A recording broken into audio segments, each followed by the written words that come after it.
that aspect of loving what you're doing is so critical. I'm not saying something that is actually false, which is just follow your passion and the money will follow. It's not true. But what is true is that if you're doing something that you love and is fun, it's more likely that it will happen.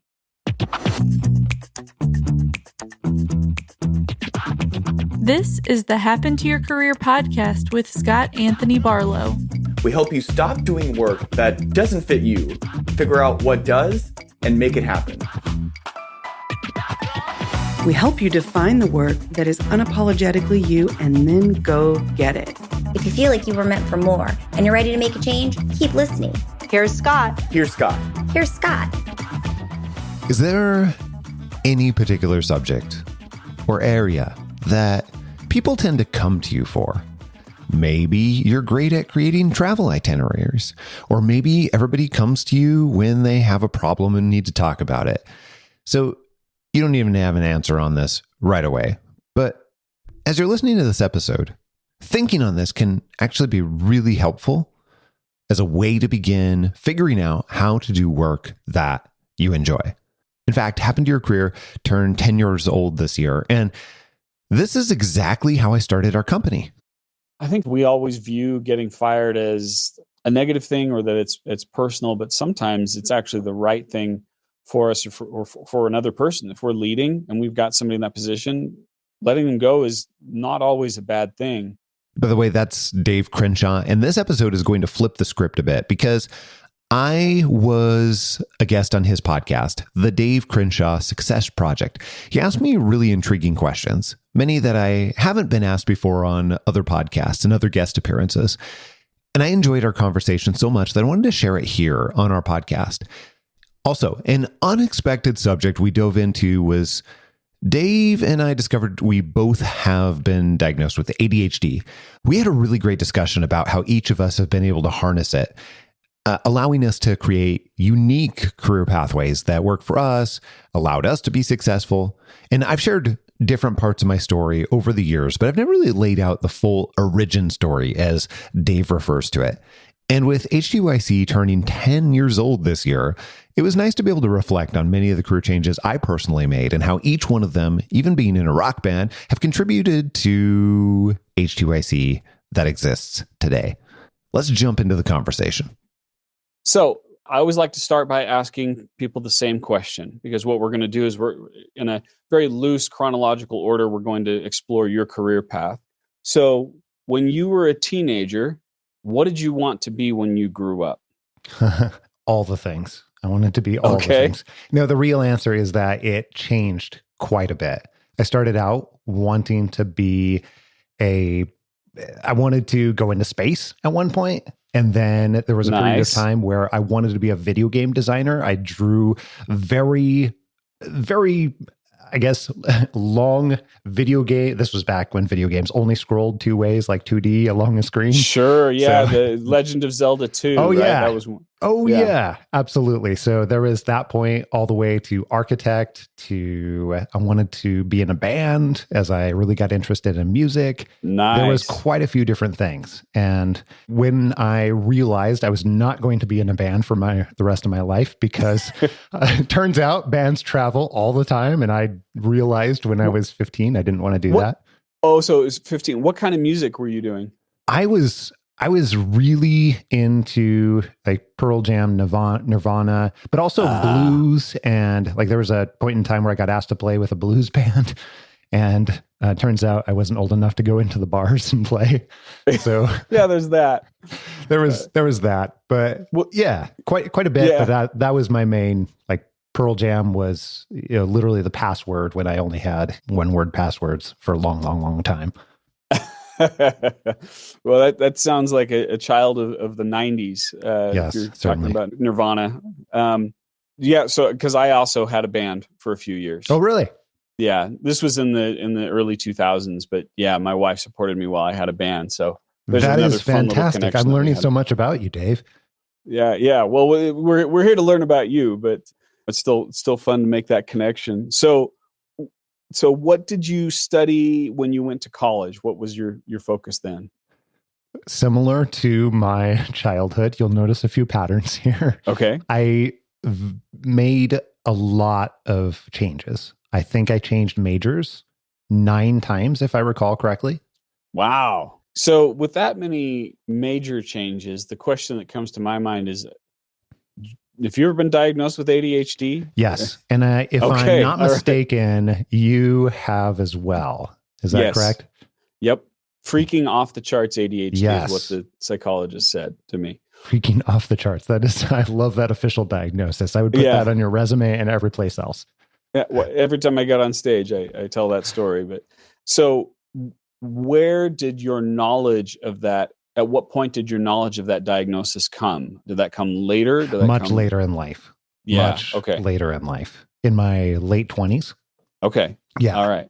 I just knew that I couldn't stick with things for some reason. And that was how it showed up. I was very excited about things. I would learn rapidly and I would blow through all the learning, do a huge amount of creation and focus on whatever I was excited about, and then get very bored very quickly. And my performance would tank in whatever area I was interested in at the time. And then I would move on, and then I would feel bad about myself and shame myself and all the things. And then wonder what was going on. And then I'd move on to the next thing and forget about it and be excited. That again, that sounds so familiar. Yeah. It wasn't until I was probably around 29, 30. That's where I went and said, I'm jumping from career to career. I don't want to be like this because I want to be a father that can consistently provide for my family. What's going on? And then that's when I got the diagnosis. So for me, that was a turning point in figuring out, I have a name and a face for this. I can manage it by you learning skills. Was it like that for you? Was getting that diagnosis helpful? Or was it more just, well, that's great knowledge, but it's not changing my behavior at all? That's a great question. And I don't, even though on our show, the Happen to Your Career podcast, we've talked about this topic a lot. And I've just with friends talked about this topic a lot. I don't think I've been exactly asked that question before. Let me think about it for a second. I think by that point in time, I was accepting that I was wired differently, even though I didn't understand where it was coming from. Okay. And I was starting to really leverage that and use that to my advantage. So what I'm very thankful for is I had a variety of people in my life that were willing to take me on and deal with the negative sides of how ADHD showed up. And that really allowed me to cultivate the very, very positive sides of it, which gave me a huge competitive advantage to all people who don't, have ADHD. Yeah. So it's interesting. In all the interviews I've done, this topic has not come up yet. Interesting. No, it hasn't. I mean, maybe someone mentioned it offhand, but not like this. And so I do want to dig in a little bit to it, because what people don't realize is, it depends on the statistics you look at, but let's go on the high end. We're talking about 10%. So 10% of the people in the world have the clinical condition of attention deficit hyperactivity disorder that is almost always genetic in the way that it's passed. So usually you see a parent. Did you have a parent that was dealing with it? So we were just celebrating my dad's birthday this past week. We all went and stayed in a big house and everything. And my dad cannot sit down, just cannot. He'll hold conversation for a little bit, then he's on to the next thing. So yes, he was the parent. So, and what that means is you either work with somebody or somebody, or you've got somebody in your family that's dealing with this. And so I want to ask a question that's a little more personal with it. Yeah. How functional were you prior to getting the diagnosis? Because I think functionality is a very, very important aspect of knowing what you're dealing with. I think it depends on how you define functional. However, for me, in some ways, I had learned to operate well around other people and in certain environments. And part of that was because I kept finding myself over and over. And this is actually thanks to my dad too. My dad very much has this, we're just going to figure it out type of attitude. It doesn't matter what it is. Like we're going to launch a rocket in the backyard. No, a big rocket. And we'll just figure out how to do it. No, none of us are rocket scientists, but we'll figure it out. Yeah. And that's very much what I grew up with. So I think that type of mentality really helped to carry me through to figure out how to operate in so many different environments. And combined with the fact that I was around really challenging situations, and I kept taking on very, very challenging situations over and over again, that propelled my skills and development and forced me, whether I liked it or not, to find ways to deal with it positively. Also, many ways to deal with it negatively. But then it became this sort of petri dish and experimentation where I could pick and choose and see that this method allowed me to build a relationship with my family and with my coworkers. And this other method allowed me to get a lot of stuff done, but I, would tank all the relationships and people around me. Yeah. Well, I love how you took that and were looking for ways to use it to your advantage. And what I like about your story is you're highlighting something that I tell people, which is every strength has an associated weakness and every weakness has an associated strength. And I feel like there are a couple of camps that I see way too often when it comes to ADHD. One is the person who says, this is not a superpower, right? This isn't a good thing. And if you start treating it like it has a good thing, people don't take it seriously and they don't believe that it needs help, right? And I feel like that does a discredit to the value that a weakness can be turned into a strength like ADHD. And then there's the other camp that's like, this is a superpower and it's wonderful and I can do anything with it because I have ADHD, which also is not accurate. There is a cost associated with it, and there are skills that we must learn to manage it. Yeah. I don't think it really matters what you call it.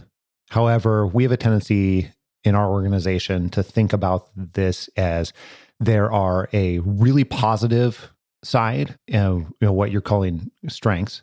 And then also of those strengths, there is a shadow side, or what we've referred to over the years of as an anti-strength, essentially.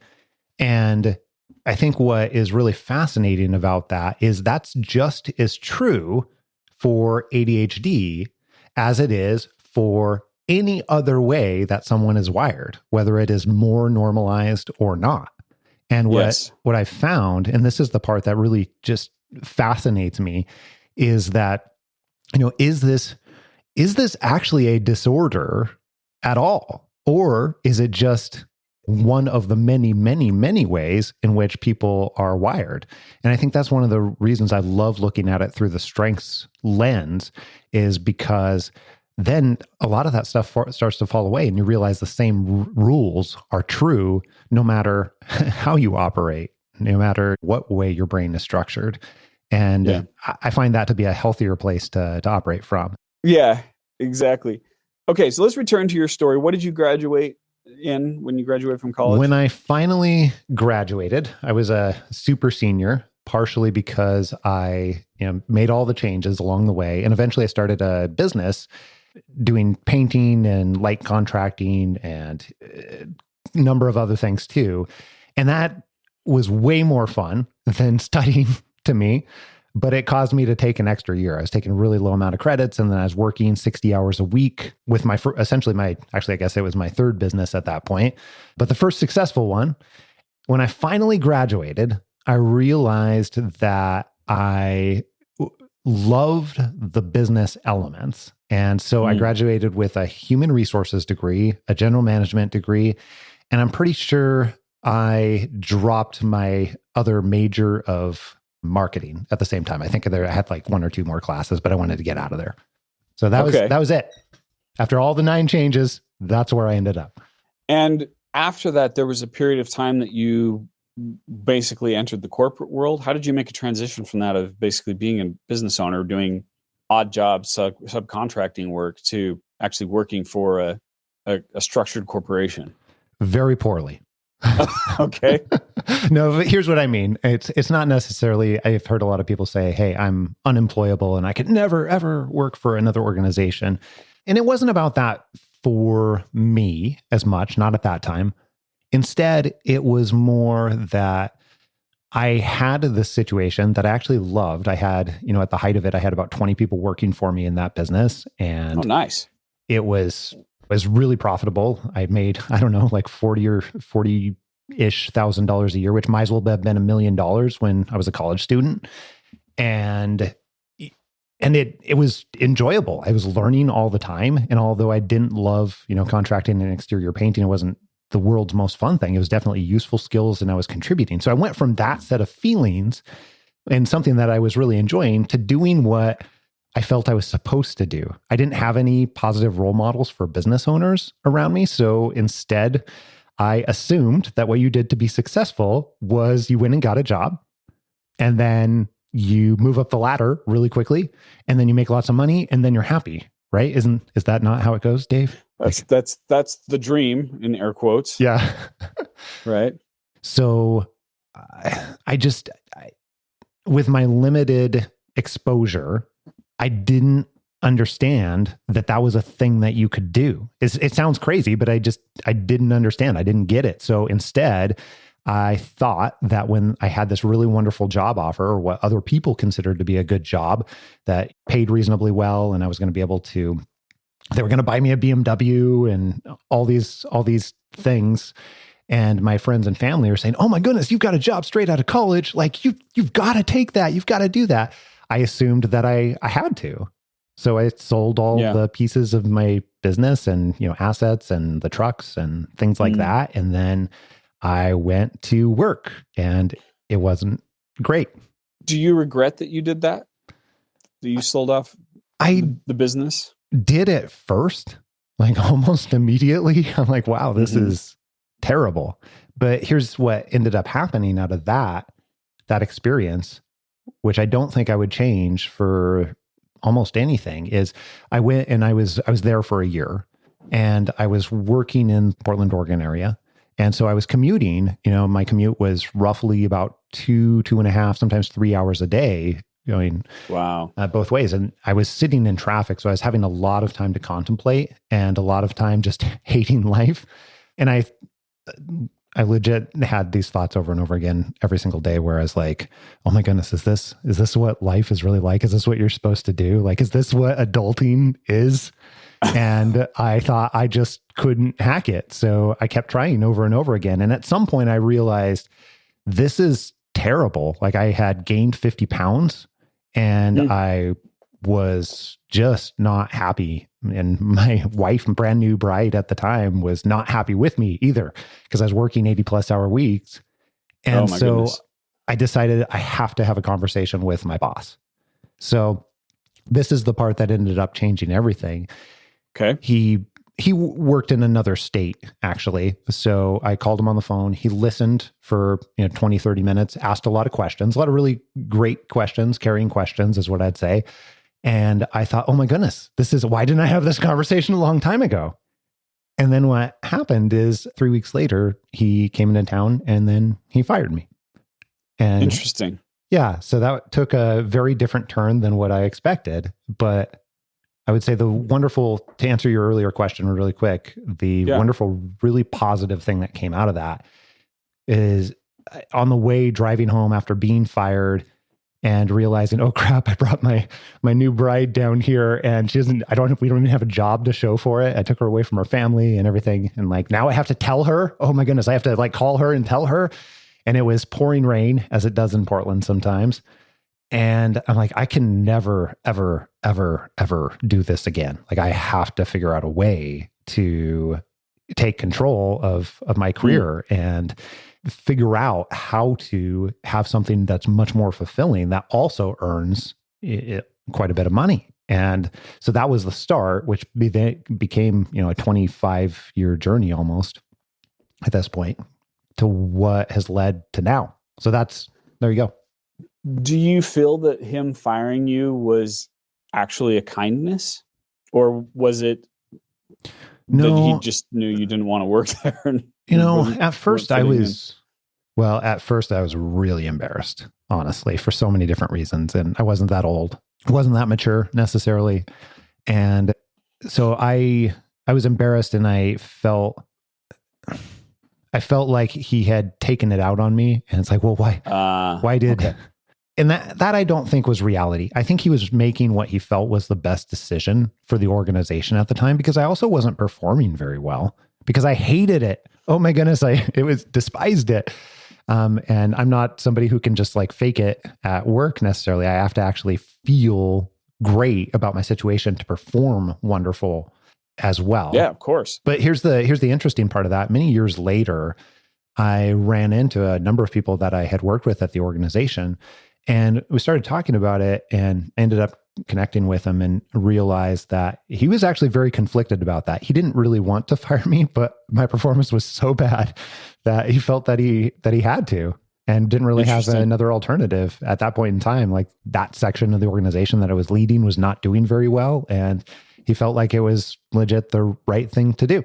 So yeah, that's why I asked that, because I think we always view getting fired as a negative thing, or that it's personal, but sometimes it's actually the right thing for us or for another person. If we're leading and we've got somebody in that position, letting them go is not always a bad thing.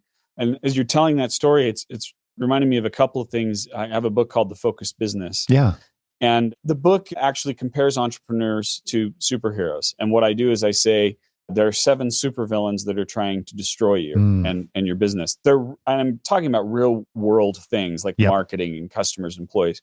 So there are 2 things in your story that remind me of that. Number one is the concept of the bear. And the bear is a villain who is in a business. They're working in your business, and they're creating messes everywhere that they go. And a lot of people have a really, really hard time letting go of that person, when in fact it's better for them to let them go. It will help them be more successful. And the other thing is, as you're talking about standing in the rain in Portland and making that decision, that's an origin story right there, right? That's a pivotal moment. And one of the origin stories that applies, I'm talking about, the book talks about entrepreneurs, but I think it applies to other people as well, is adversity.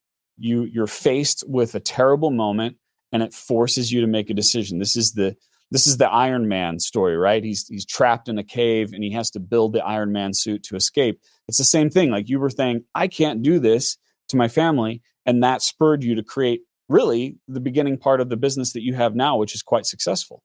Absolutely. Absolutely.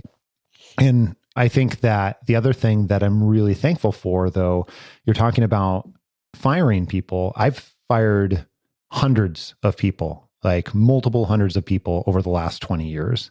And I think that it's caused me to look very, very differently. Getting fired at such a young age in my first, quote unquote, professional role, that great role that everybody told me I was supposed to get, it's really changed how I looked at it, because it became such a wonderful situation for me. I now think about it more as, what happens if this person stays here? What am I denying them of?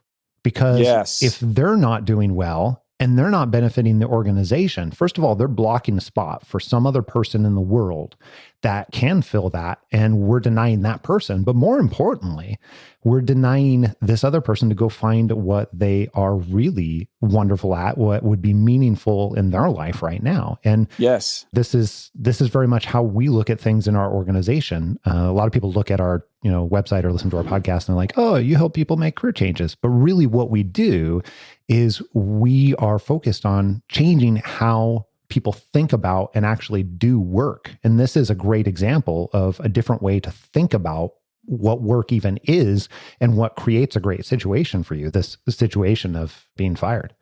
Yeah. Well, I love how you took that. I mean, that experience that you had working in corporations helps you now too, because now you understand what that was like. I don't think you'd have the success that you're having now in teaching people about their careers if you hadn't gone through that path. No. And I wouldn't, out of those hundreds of people, I probably had about half of them. Well, let's be honest, like the first half of them, like I had somebody throw Cheetos at me and other things, but like the last, about 150 or so people we would basically end up in tears together, and then they would say thank you, and we'd hug on the way out the door. Oh my gosh. I'm so glad that you just said that, because that's exactly what I say in my book, in The Focused Business. Interesting. One of the most common things I ask the audience, what do you think people say when you fire them? If they're the bear and they're making these messages, what do you think they say? And the word it's thank you. Because because and the people around you say thank you, right? Because that's also part of it. It's not just the individual, it's the collateral damage that's happening with the other employees who are dealing with this. It's a terrible thing, and no one wants to hear this really, but the truth is sometimes being let go or letting someone go is a catalyst for them finding success in the future. Yeah. And that's, what if it were the best thing that could happen to them? Just like it was the best thing, one of the best things certainly that happened to me in my life. Like what if it was that way, especially if we can, love and support them in that particular way? Yes. Certainly. Yeah.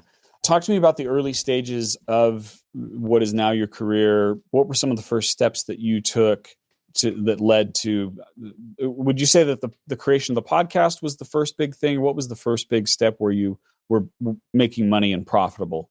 Well, with our organization, Happen to Your Career, this came, oh my goodness, many years later. So we're about 10 years old now, and this is 2023. So 2013 is where began it, and began it with the podcast and coaching.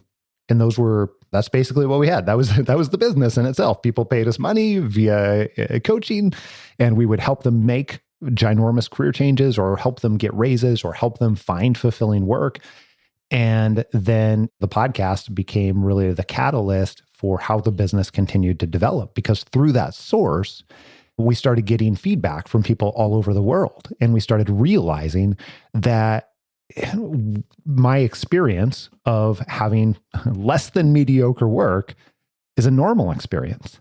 And that's what most people in the world have. And unfortunately, even when you look at, I don't know, there's so many studies out there, and Gallup as an organization does a really nice job of providing a lot of that data. But Gallup has even gotten rid of the terminology they used to use what they would call a great job, something that is like really highly fulfilling, like where people are enamored with their work. And it's such a small portion. When you read their most current studies, they don't even put it in there anymore. Instead, they focus on what creates a good job, what they call a good job. And that's now the goal. Like we are after a good job, because so few people have great work that it seems almost unattainable. And although I love the work that they do at Gallup, I wish that they would not continue to choose that, because it's a misnomer, especially today more so than ever before. So anyhow, to answer your question, the podcast was the catalyst to getting all of the feedback, meeting people all over the world, and realizing that people are having these experiences, and that we could uniquely help them think about this and change their reality in a very different way. How did you get your first clients for coaching? That is usually the hardest part. So you built the Happen to Your Career, but where did the first people come from that actually paid you to get this consultation and coaching? That should be an easy question. I feel like I should remember that forever. Well, here's the reason why it's a little bit convoluted for me, because I was at the time, my wife and I, we were very focused on me becoming a VP of this organization that I work for. Really wonderful organization, really had a great experience with them. And the goal was I was going to become a VP of HR for their organization. They flew me to headquarters and everything. We were picking out a house to head down that track. We're going to, have a house built. Like, that's how serious we were about it. And then at some point we realized that our goal was to move to Omaha, Nebraska, to be able to be on the VP track, so that we could then earn enough money and get the resume experience to then come back to Moses Lake, Washington, where we lived. And we kind of had this realization moment where it's like, this is stupid. Like, why would we do this? Like, we're already, like, we're going to do it for the money. We're already earning great money.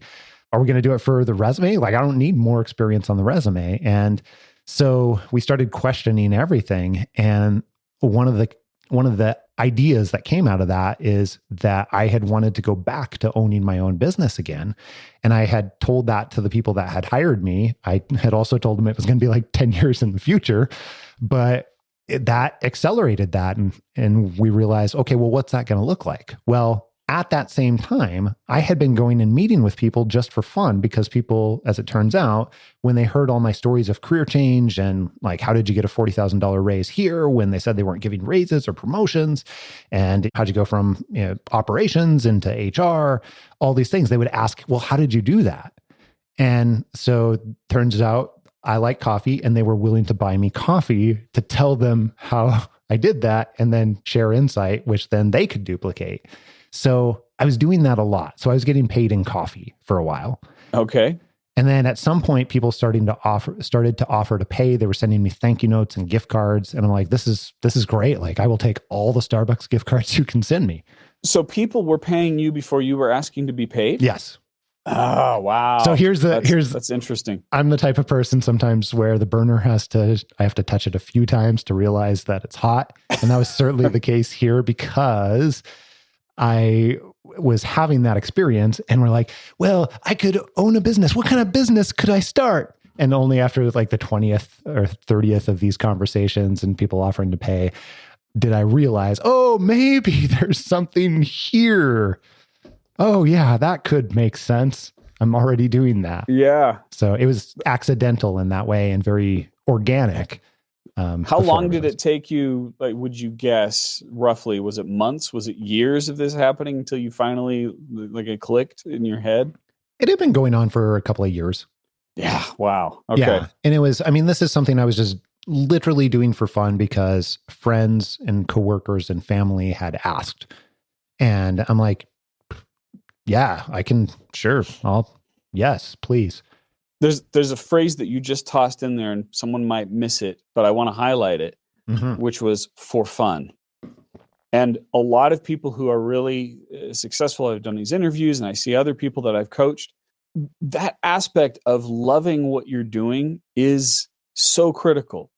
I'm not saying something that is actually false, which is just follow your passion and the money will follow. It's not true. But what is true is that if you're doing something that you love and is fun, it's more likely that it will happen. You got to add the gifts and the skills to that. You also got to add the training to it. And so the fact that you were just doing this for fun was, I think, part of the reason why you were good at it and part of the reason why people were so interested in paying you for it. I agree. And I think there's something else that's really subtle in there that gets lost. Like, if you think about it from a strategic point of view, if you are not having fun, as you said, and if you're not doing something for fun, then when you go to get paid for it later on, then if you're starting out with something that is not fun, it's not going to become fun. Most of the time, it's what are the things that you can't stop doing? There you go. Yeah. Is a better question. Like, I observed this phenomenon over and over again when I was working in HR, is that I would have these conversations where I was coaching leaders and coaching managers, and they'd be like, this person is not performing. And I would ask them about it. And what we'd find is that they're exhibiting their strengths, the things that they can't stop doing. And that is manifesting in a way that the manager doesn't believe is contributing to their job. So, quick example, this guy was pretty new line level supervisor, if you will. And he couldn't stop going from place to place and like talking. And the byproduct of that was he built really strong relationships with the team. Everybody loved this guy. They would bend over backwards for him, whatever he needed. The other side of that was his boss felt he was shirking his duties because he wouldn't stop talking to other people. And he literally could not stop. We could not have paid him enough money or dropped the whip on him or any of those things. We couldn't have changed that behavior because it was so innate. And that's what he was having fun with. So he moved on to a completely different job in a different organization where that's what he got to do. And he did so, I think it was like double the pay rate, and he's much happier. Oh, that's an interesting story. So you started the podcast quite a while ago. Mm-hmm. Now you're in the top 0.5% on listen notes, which is, if you're not familiar with it, that's a pretty big milestone to hit. That means your podcast is quite popular. What are some of the moments that you think have led to the success that you have now? Like, how did you get to that level with the podcast? I mentioned it earlier. But that feedback from our listeners is infinitely valuable. And I think there's two sides to that. One, I think part of my strengths allow me to sift through data really well and sift through feedback and resources and incoming information really well. And that's just built into how I am wired very, very much. And part of that is because I kind of, in some ways, not that I am a sociopath, but in some ways, don't really care about what many other people think. There are certainly people in my life where I care a lot about what they think. My wife, I very much care about what she thinks. My kids, I definitely care about what they think, and certainly other people too. But it's served me very well in that when I get a lot of feedback, it helps me to pay attention to the stuff that is going to be most useful for the people that we felt at the time we could serve best. And so what would happen is we'd take those little bits of feedback and we'd apply it. And we made this show just for these people, essentially. And the funny thing about any kind of marketing and psychology is that like, everybody wants to make things more vanilla, if you will. You've probably heard this example in various different ways, but the tendency is like we get all the feedback and we do all the things. And then all of a sudden we have this very vanilla show, very terrible, bland show in so many different ways. And instead we focused on just one tiny group.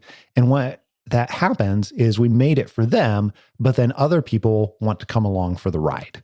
And that's caused it to grow quite a bit over the years. But more importantly than that, it's caused it to be super valuable to a group of people to where I literally had a person yesterday email me and said, I will be a raving fan forever. Thank you so much.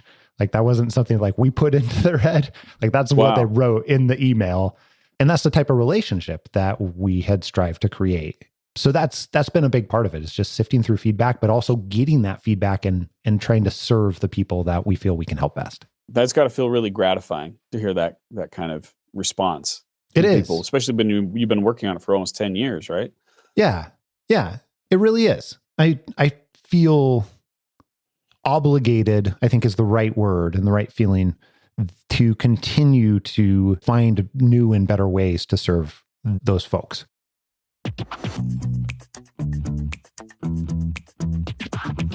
Hey, if you've been listening to our episodes here at Happen to Your Career and you want to make an intentional career change to much more meaningful work and have it neatly laid out into an organized framework, well, guess what? We actually have that available for you in the Happen to Your Career book. It's available on Amazon, Audible, anywhere else where you get your books. You'll learn about the 5 hidden obstacles stopping your career change, how to figure out what would truly make you happy with your career, and what brings you more happy more often. And more importantly, how to transition to a much more fulfilling career and life. You can find the book on Amazon, Audible, anywhere where books are sold. By the way, people are particularly loving the audiobook, which you can access right now in seconds. Here's a sneak peek into what we have coming up for you next week, right here on Happen to Your Career. How can you accomplish goals that require having connections, but not be transactional? Well, it turns out there are easy ways to begin relationships that are genuine and feel natural to the other party. What's the key? Well, it turns out it's stop forcing it. What if we only focused on what's easy for you? All that and plenty more next week right here on Happen to Your Career. Make sure that you don't miss it. And if you haven't already, click subscribe on your podcast player so that you can download this podcast in your sleep and you get it automatically, even the bonus episodes. Every single week, sometimes multiple times a week. Until next week, adios. I'm out.